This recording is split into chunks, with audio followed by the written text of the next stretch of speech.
السلام علیکم ورحمۃ اللہ وبرکاتہ۔ جیسا کہ ناظرین آپ کو معلوم ہے، ہم کافی دیر سے طلاق کے موضوع کے اوپر بحث کر رہے ہیں اور اس موضوع کو چلا رہے ہیں۔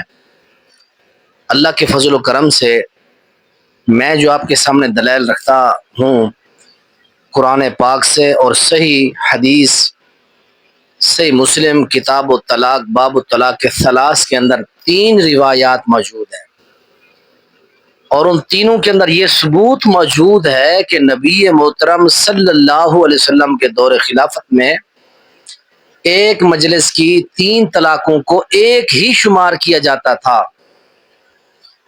عجیب یہ زمانہ ہے، اللہ کے نبی کے دور کو دنیا بھول گئی۔ اللہ کے نبی کو دور کے تو کم سے کم خدا کے بندو دیکھو آپ، اللہ کے نبی کے دور میں 3 طلاقوں کو ایک شمار کیا جا رہا ہے۔ ابن عباس رضی اللہ تعالیٰ عنہ سے صحیح مسلم کے اندر موجود ہے، ان کے شاگرد ابو صحابہ ان سے پوچھتے ہیں کہ کیا اللہ کے نبی کے دور کے اندر ایسا نہیں تھا کہ ایک مجلس کی 3 طلاق کو ایک شمار کیا جاتا تھا؟ حضرت ابن عباس رضی اللہ تعالیٰ عنہ فرماتے ہیں قال نعم، جی ہاں، رسول مکرم صلی اللہ علیہ وسلم کے دور میں ایک مجلس کی 3 طلاق کو ایک سمجھا جاتا تھا، اس کے بعد کوئی اختلاف رہ جاتا ہے۔ کتنے دنوں سے سوشل میڈیا کے اوپر شیخ صدیق رضا صاحب اور مفتی طارق مسعود صاحب کا ایک مناظرہ، اور پھر اس مناظرے کے ضمن میں کافی سارے لوگ جو بعض بدتمیزی کر رہے ہیں کہ فلاں مناظرے کے لائق نہیں ہے، فلاں مناظرے کے قابل نہیں ہے، فلاں کو اپنا معاون رکھ لینا چاہیے، وہ مناظرے کے فن کے لیے لائق نہیں، مناظرے کے لیے ہم لائق ہیں، اس طرح کی باتیں ہو رہی ہیں۔ میرے مسلمان بھائیوں، اللہ کے نبی علیہ الصلوۃ والسلام کے سینے پر نازل ہونے والا قرآن، اور قرآن کے بعد اصح الکتب بعد کتاب اللہ، اللہ کی کتاب قرآن مجید کے بعد اس روئے زمین پر جو سب سے بہترین کتاب ہے، جو سب سے اصح کتاب ہے، وہ صحیح البخاری سے مسلم ہے۔ صحیح مسلم کے اندر 3 روایات یکے بدیگرے کھڑی ہیں۔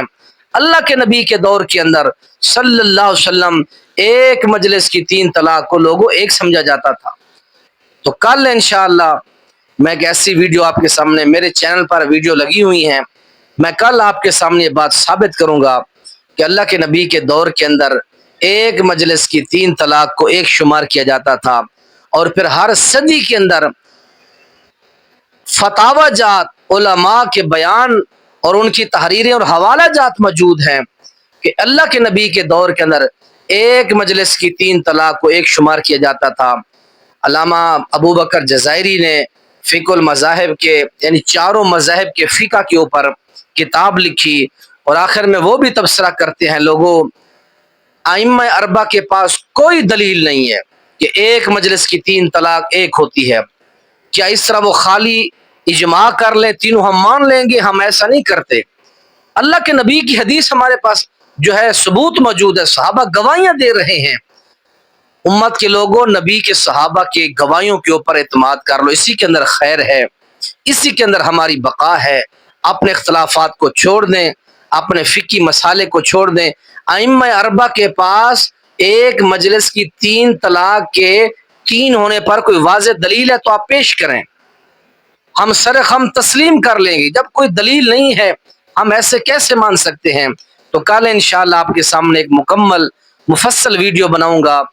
اللہ مجھے بھی سمجھنے کی توفیق دے اور ہم سب کو سمجھنے کی توفیق دے، ایک دوسرے کی آداب کا لحاظ رکھتے ہوئے ہم گفتگو کریں، کسی کی عزت نفس کو مجروح نہ کریں، کسی کی سیلف ریسپیکٹ کو مجروح کرنے کی، کردار کشی کرنے کی کوشش نہ کی جائے۔ اپنے اپنے دلائل دیں، امت کو جو پسند آئے گا اس کو اختیار کر لیں گے۔ السلام علیکم ورحمۃ اللہ وبرکاتہ۔